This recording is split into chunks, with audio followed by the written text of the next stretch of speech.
Ci sono diverse iniziative, la più importante è quella del cardinale Zuppi, arcivescovo di Bologna, che con tutti i 60 vescovi delle diocesi che avevano organizzato la Caritas in aiuto alle parrocchie del Friuli Venezia Giulia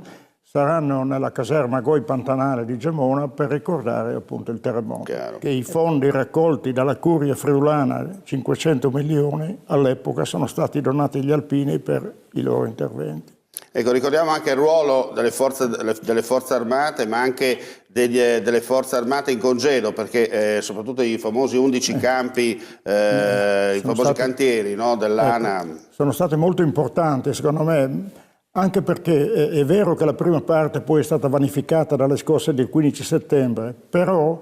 ha fatto capire ai friulani che non sarebbero stati soli, che la comunità nazionale, gli alpini in particolare, ma anche tante altre associazioni di volontariato, li avrebbero aiutati a ricostruire. Gli alpini hanno, il presidente Bertagnoli, che noi ricorderemo appunto sabato 20